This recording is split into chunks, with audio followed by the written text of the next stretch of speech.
Bismillahirrahmanirrahim. Assalamualaikum warahmatullahi wabarakatuh. Pemirsa yang dirahmati Allah, marilah kita simak ceramah dari Buya Arus Yasim dengan tema Sejarah Keturunan Nabi di Alam Roh.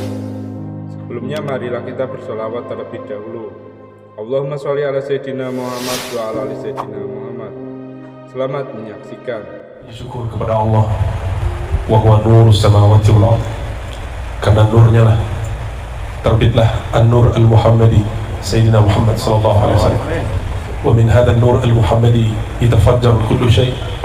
Maka terpancarlah semua nur, semua makhluk darinya. Itulah sir daripada Simtud Durrah. Bedanya dulu kalau di Sumatera, di Kalimantan, di Bugis itu ada namanya kajian ma'rifat. Kajian ma'rifat itu salah satu thariqahnya adalah mengembalikan kesadaran diri kepada Nur Muhammad sallallahu alaihi wasallam. Tapi uniknya setelah datang ulama-ulama dari Mekah bawa kitab berjanji, datang ulama-ulama dari Yaman dengan Simtud Durrah dan semua madaih nabawiyah, akhirnya terkumpullah jika para Bani Alawiyin mendendangkannya. Kami orang Sumatera, sebagian orang Banjar, orang Bugis, orang Jawa, kami memakrifatkannya. Siapa yang kami makrifatkan? Jaddukum Sayyidina Muhammad sallallahu alaihi wasallam. Maka uqaddimu lakum asyukra ayyuhal habaib wasada. Ini saya tadi sulit sekali hafal nama-namanya, semuanya indah ya. Maka dari hati paling dalam saya sampaikan cinta kepada semua tuan-tuan di sini. Sesuailah dengan namanya, kampung tuan-tuan, kampung para sadah. Orang dahulu menerjemahkan teks Arab itu ala kadarnya. Sadah, tuan-tuan. Uhibbukum jami'an. Yang kita baca dari tadi dari kitab Simtud Durrah, ada satu kata kunci, yaitu An-Nur, yaitu cahaya. Itulah awal makhluk. Awal makhluk yang Allah ciptakan nur. Ini yang disebut dalam surat Nur ayat 35. Mazalu nurihi kamishkatin fiha misbah. Perumpamaan nurnya. Nur ini as-sali, yang pertama Allahu nurus samawati wal ardh, itu nurullah. Sedangkan yang kedua mazalu nurihi ay nur Muhammad sallallahu alaihi wasallam. Maka kajian Nur Muhammad kami menyebutnya dulu kajian ma'rifat, tapi di kalangan habaib Yamaniyin, Hadramiyin itu didendangkan. Maka sebenarnya dua ilmu ini harus digabung. Di berjanji juga disebut. Sampai datanglah masyaikh-masyaikh kita seperti Tuan Guru Sekumpul, ya, Abah Guru Sekumpul. Beliau menggabungkan antara mendendangkan madaih ini dengan kajian Nur Nabi Muhammad sallallahu alaihi wasallam. Kalau di Sumatera hanya kajian ma'rifat, tapi maulidnya jarang. Di kampung saya di Padang, baru-baru ini bahkan ada ustadz di sana tidak percaya ada Habib. Ada tadi Habib. Inna akramakum minallahi atqakum. Ayatnya sahih, ayatnya benar, pemahamannya yang tidak benar. Ayat ini bukan untuk menafikan adanya zuriat Nabi Muhammad SAW. Ayat ini bukan untuk mengatakan orang yang bukan zuriat sama dengan zuriat. Itu syai'ani yakhtalifani, dua hal yang berbeda. Tapi ada yang bertanya, kenapa ada Habib, ada yang bukan Habib? Kenapa ada Sayyid, ada bukan Sayyid? Dulu pernah terpikirkah Habib, Sayyid? Pernah terpikir? Ya.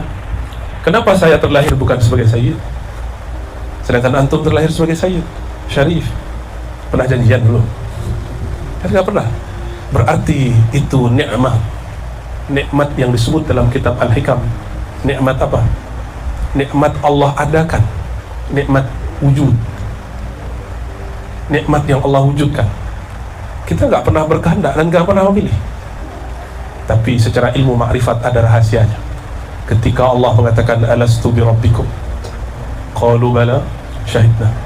Dan ulama sepakat, awwalu man qala syahidna Sayyidina Muhammad sallallahu alaihi wasallam, ruh Sayyidina Muhammad sallallahu alaihi wasallam. Yang pertama kali menjawab alastu bi rabbikum, bukankah aku Rabbmu, penciptamu? Semuanya menjawab. Semua ruh yang sudah dibalut cahaya menjawab bala. Tapi yang pertama memulai adalah Nur Muhammad sallallahu alaihi wasallam. Itu nur, di dalamnya ada ruh. Cangkangnya namanya nur. Di saat itu ada nur yang memandang kepada yang membaca bala, lalu dia jatuh cinta.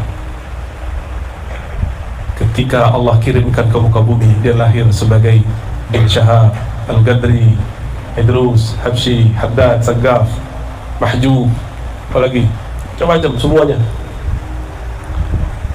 Dan kita beruntung di negeri ini. Hadzal balad burika bikum ayyuhas sadah. Negeri kami, negeri kita ini diberkahi karena ada nasab baginda Nabi Muhammad SAW. Ya.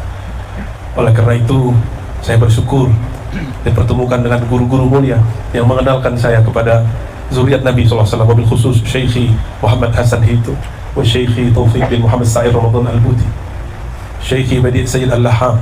Mereka lah bertiga yang mengenalkan saya tentang hurmah hadhi as-salasil az-zahabiyah. Jadi silsilah sanad emas ini mereka. Dulu saya tanya kepada guru saya, ya Sayyidi, ya Syekh, kif takul adrikni ya Rasulullah wa Rasulullah qad mat. Itu langsung beliau nafasnya langsung berat. Yang tadinya happy habis baca sholawat, beliau tersinggung. Ternyata beliau ini zuriat Sayyidi Syekh Abdul Qadir Jilani Qutb Rabbani, Syekh Hasan itu. Di sampingnya ada Dr. Badi' Sayyid Al-Laham, juga muhaddits Syam. Dia juga seorang zuriat Syekh Abdul Qadir Jilani Asy-Syarif. Syekh Hasan itu jawabnya sedikit. Lalu karena beliau emosi, beliau langsung bilang, ajib ya Dr. Badi'. Lalu Dr. Badi' langsung jawab. Ketika menjawab, dia tatap mata saya. Wa ana la azkur ma za yaqul illa ra'aitu fihi fi 'ainaihi naran wa nuran. Jadi ketika beliau jawab, saya tidak lihat apa-apa kecuali nur dan nar. Tapi narnya lebih kuat sehingga saya jatuh sakit 2 bulan berturut-turut. Tapi itulah penghabisan kejahilan kami mengenal zuriat Nabi Muhammad sallallahu alaihi wasallam. Alhamdulillah, itu sakit tapi menyembuhkan. Itu pertanyaan, kalau Allah tidak takdirkan saya bertanya, saya tidak akan duduk hari ini di sini, sore ini di sini. Karena bagi saya dulu nggak ada habaib. Dulu tidak ada. Fatutu ilallahi tabaraka wa ta'ala. Saya minta ampun kepada Allah Subhanahu wa ta'ala. Lalu kami mengkajilah satu kitab. Di Sahih Muslim ada satu teks. Apa kata Nabi Muhammad SAW? Ini hadis saya bacakan.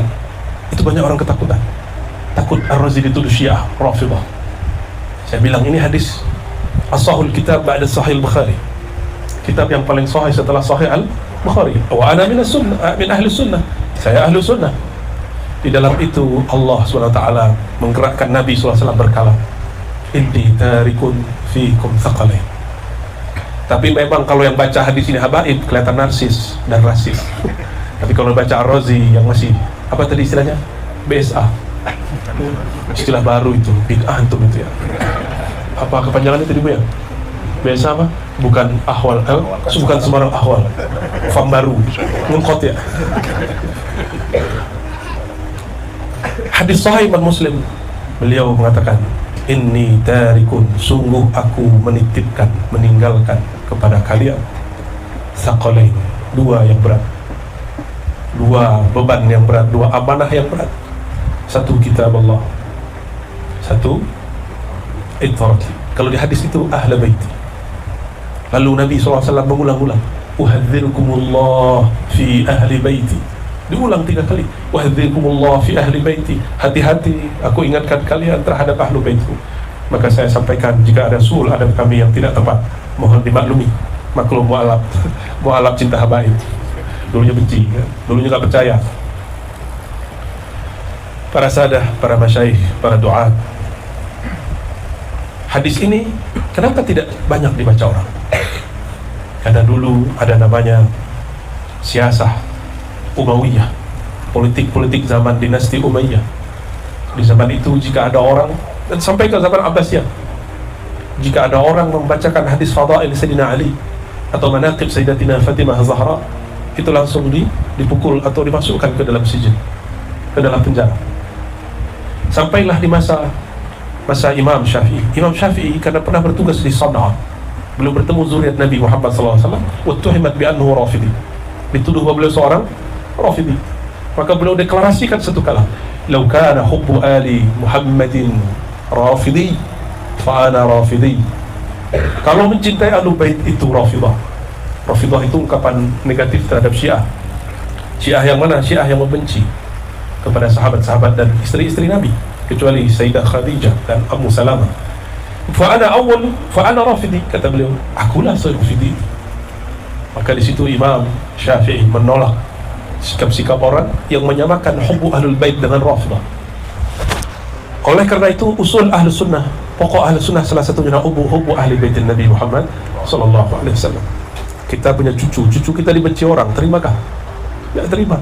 Bayangkan jika Nabi Muhammad sallallahu alaihi wasallam ada, lalu ada orang membenci zuriatnya sallallahu alaihi wasallam, tentu beliau tidak terima. Orang-orang yang memandang Nabi Muhammad SAW ruh Muhammad di alam arwah, maka dia terlahir sebagai zuriat Nabi jika dia jatuh cinta. Tapi ada yang terlahir bukan sebagai zuriat, terlahir sebagai ulama. Dan tolong diingat, mauqifnya ulama, makomnya ulama. Al-ulama warasatul anbiya, pewaris para nabi. Kalau pewaris dalam ilmu fiqih, ilmu faraid, keluarga bukan. Maka Al-Imam Abdul Ghani An-Nabulsi mengatakan, alun nabi ithnani, keluarga nabi ada dua, ada nasabi, ada ilmi, ruhi. Ada jasad, nasab, itulah tadi. Ada juga yang nasab ilmu. Maka Imam Syafi'iyah itu nasab ruhi. Imam Tariqah itu nasab ruhi. Jika disebut Ba'lawi, Syadzili, Qadiri, Samani, itu fam ahlul haqa'iq. Mereka juga ada yang zuriat Nabi secara zahir, ada yang mereka adalah warasatun Nabi secara batin. Ada yang jami', ada yang tidak jami'. Sallallahu alaihi wasallam. Benarlah kata beliau, kullu nasabin inqata'a illa nasabi. Semua nasab terputus kecuali nasabku. Bukan nasab saya cuma sampai 4 di atas. Saya sudah tidak tahu. Walaupun ada orang mimpi dan mengatakan, Ar-Razi, di darah ente ada darmun Nabi, saya tidak akan mentasdiknya sampai ada buktinya. Ya itu kan mimpi-mimpi dia aja. Itu mungkin kasyaf dia. Sedangkan ilmu nasab tidak boleh dengan kasyaf. Ilmu nasab mesti tertulis, mesti ada hifznya, ada yang menghafalnya, ada bukti otentiknya. Masa muka-muka kayak begini zuriat Nabi, yang pasti zuriat Sayyidina Nabi Adam alaihi salam.